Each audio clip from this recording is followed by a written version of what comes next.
Hello everyone, welcome to tech for info. Tech पर info पर मैं एक और वीडियो लेके आया हूं आईपी यूनिवर्सिटी के बारे में। मैंने आईपी यूनिवर्सिटी के बारे में एक और वीडियो बना चुका हूं पहले, जो कि हमारे चैनल पर अवेलेबल है। आप जाके चेक कर सकते हैं, उसका लिंक मैं डिस्क्रिप्शन बॉक्स में दे दूंगा।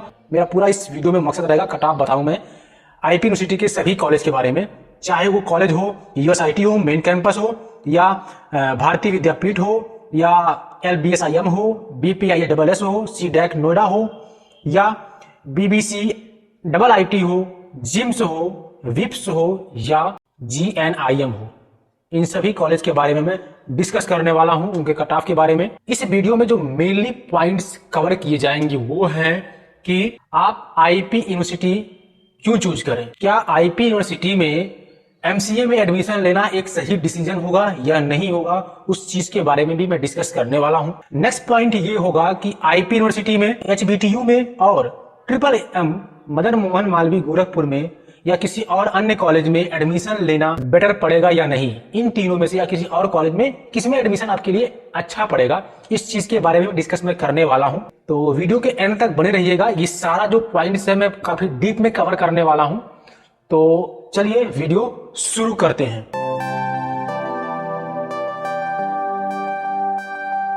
आईपी यूनिवर्सिटी के बारे में, तो आईपी यूनिवर्सिटी के बारे में अगर आपको जानना है तो हमारे चैनल टेकपुर इन्फो को विजिट करिए। वहां पर आपको एक कॉलेज ओवरव्यू नाम का प्लेलिस्ट मिलेगा, उसमें आईपी यूनिवर्सिटी का डिटेल मैंने डिस्कस किया है, उसके बारे में बताया है, और इसका लिंक भी आपको डिस्क्रिप्शन बॉक्स में मिल जाएगा, आप चेक करिए। नेक्स्ट बात करते हैं कि आईपी यूनिवर्सिटी ही हम चूज क्यों करें। इसका रीजन ये मैं बताने वाला हूं कि अगर आपके पास कोई ऑप्शन नहीं है NIT में एडमिशन लेने के लिए, अगर आपने तैयारी की, निमसेट की और आपका उतना अच्छा रैंक नहीं आया कि आप किसी NIT में एडमिशन ले सकें, तो आप बिना किसी डाउट के आप यहाँ एडमिशन ले सकते हो। आपका खुद का डिसीजन होगा। मैं आपको सिर्फ गाइड करूंगा, बताऊंगा क्या सही है क्या गलत है, डिसीजन आपको खुद लेना है। सेकंड पॉइंट ये है कि आप यहाँ पर एडमिशन क्यों लें। लोकेशन मैटर करता है कि आप कहाँ पर पढ़ रहे हैं, क्योंकि दिल्ली का लोकेशन है, आईपी यूनिवर्सिटी दिल्ली में, तो दिल्ली का लोकेशन आपको एक IT सिटी के बगल में आप रह रहे हैं, नोएडा, ग्रेटर नोएडा और गुड़गांव IT सिटी है, तो आप उसके बगल में रह रहे हैं, उसका फायदा आपको पूरा मिलने वाला है। इसके अलावा और एक तीसरी पॉइंट यहाँ पर एडमिशन लेने का ये है कि आईपी यूनिवर्सिटी में MCA 2 साल का है, कहीं भी ले रहे हैं, और 3 साल का है और यहाँ पर 2 साल से का है, तो आपका एक बेनिफिट होगा कि 1 साल आपका सेव होगा। ये एक और रीजन है यहाँ पर एडमिशन लेने का। इसके अलावा और भी रीजन हो सकते थे, लेकिन मैंने सिर्फ ये मेन रीजन को डिस्कस किया है, छोटे मोटे बहुत से रीजन हो सकते हैं। नेक्स्ट बात करते हैं कि क्या आप आईपी यूनिवर्सिटी में एडमिशन लेते हैं तो क्या ये डिसीजन आपका राइट है या रॉन्ग है। थर्ड ग्रेड प्राइवेट कॉलेज से MCA करने की सोच रहे हैं तो वहां से हर मामले में आईपी यूनिवर्सिटी में एडमिशन लेना आपके लिए बेटर होगा, क्योंकि प्राइवेट कॉलेज में ले रहे हैं, वो भी थर्ड ग्रेड, फर्स्ट या सेकंड क्लास की प्राइवेट कॉलेज में नहीं जा रहे हैं, तो आपके लिए आईपी यूनिवर्सिटी बेस्ट है। क्योंकि अगर आप ड्रॉप लेने की सोच रहे हैं, आपका अच्छा रैंक नहीं आया है, ड्रॉप लेने की सोच रहे हैं, तो आप ड्रॉप लेने से अच्छा है कि आप आईपी में एडमिशन लें।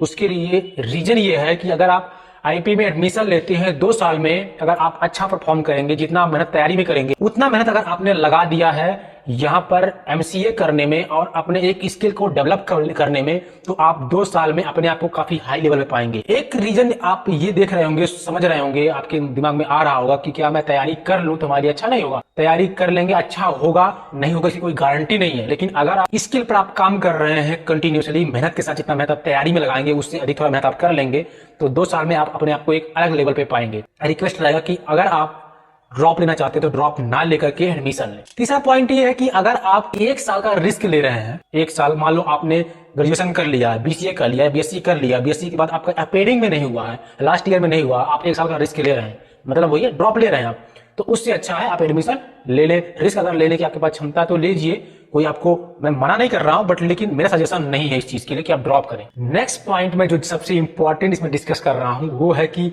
आईपी यूनिवर्सिटी, HBTU और MMM गोरखपुर में सबसे अच्छा कहां पर एडमिशन लें। तो इसमें तीनों में मैं थोड़ा सा कंपेरिजन थोड़ा सा कर रहा हूं। अगर आप बोलेंगे तो हर एक यूनिवर्सिटी का, आईपी का, HBTU का और MMM का एक सेपरेट वीडियो सिर्फ कंपेरिजन में बना दूंगा। अगर आपको जरूरत है तो आप कमेंट करके हमें बताइए, ये आपको जरूरत है, मैं बिल्कुल बनाऊंगा। लोकेशन के हिसाब से हमें कॉलेज मिले तो आप डेफिनेटली अपने लोकेशन के हिसाब से नियर बाई कॉलेज में आप ले सकते हैं। अगर आप लोकेशन नहीं चूज कर रहे हैं, आप फीस देख रहे हैं, तो फीस के मामले में आप सबसे सस्ता पाएंगे यहाँ पर आपको। अगर आप भाई परमानंद में या ट्रिपल एम गोरखपुर में ले रहे हैं तो आपका फीस जो है कम है।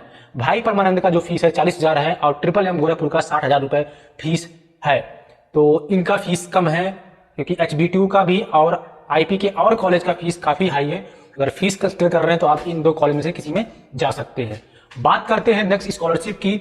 अगर आपको किसी में भी स्कॉलरशिप का बेनिफिट मिल रहा है, चाहे आप ट्रिपल एम मिले, HBTU मिले, IP मिले, तो आप उसके अकॉर्डिंग भी चूज कर सकते हैं, वो आपके ऊपर डिपेंड करता है। नेक्स्ट बात यह है कि तीनों में से सबसे बेस्ट क्या होगा आपके लिए एडमिशन लेना। तो मेरा प्रेफरेंस ये रहेगा कि अगर आप IP यूनिवर्सिटी में टॉप 3 कॉलेज ले रहे हैं, आपको मिल रहा है, तो आप डेफिनेटली वहां एडमिशन लीजिए, क्योंकि वहां पर एडमिशन लेने का टॉप 3 कॉलेज में एक रीजन और है कि वहां पर लोकेशन बहुत मैटर कर रहा है। नेक्स्ट बात कर रहे हैं हम कट ऑफ की। कट ऑफ जो है फर्स्ट, सेकेंड और थर्ड 3 राउंड में होता दिखा रहा हूं मैं। 3 राउंड प्रीवियस ईयर में हुआ था, अब की बार भी 3 राउंड होने वाला है। तो मैं फर्स्ट और सेकंड राउंड का कट ऑफ आपको नहीं शो करवा रहा हूं, स्क्रीन पे आप दिखेगा बट लेकिन उसके बारे में डिस्कस नहीं करूंगा। मैं डिस्कस सिर्फ लास्ट राउंड में करूंगा। फर्स्ट और सेकंड राउंड का आपको नीचे आपको डिस्क्रिप्शन बॉक्स मिल जाएगा, अगर आप चाहे तो वहां पर से आप देख सकते हैं और आपको स्क्रीन पे भी दिख रहा है, आप चाहे तो स्क्रीनशॉट ले सकते हैं। मैं बात कर रहा हूँ थर्ड राउंड में जो यहाँ पर कट ऑफ गया था। यहाँ पर आप देखेंगे ये जो कॉलम है वो है ओपन कैटेगरी के लिए, जो कि इनसाइड दिल्ली के बच्चे हैं। ये है OPNOOS जो है ओपन कैटेगरी है आउटसाइड ऑफ दिल्ली के, ठीक है। ये जो है ओपन कैटेगरी SC के लिए है और ये है ओपन कैटेगरी EWS के लिए आउट ऑफ दिल्ली के लिए, ये भी आउट ऑफ दिल्ली के लिए है। SC कैटेगरी इनसाइड दिल्ली के लिए है और ये भी आपका EWS इनसाइड दिल्ली के लिए है। अगर USIT में आप जाते हैं, आपको एडमिशन चाहे आप चाहते हैं कि मिल जाए, तो वहां पर आपका जो रैंक है 506 से 1349 तक पिछले साल कट ऑफ गया हुआ था लास्ट राउंड तक।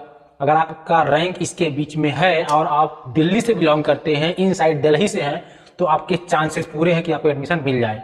अगर आप आउटसाइड दिल्ली के हैं तो आपका जो रैंक होना चाहिए 606 से 693 के बीच में अगर आपका रैंक है तो आप मेन कैंपस पा सकते हैं। भारतीय विद्यापीठ में 2 शिफ्ट होते हैं, एक होता है फर्स्ट शिफ्ट, दूसरा होता है सेकंड शिफ्ट। तो फर्स्ट शिफ्ट की बात करें इनसाइड दिल्ली के लिए तो जो रैंक होता है वो 638 से 2527 तक गया था पिछले साल।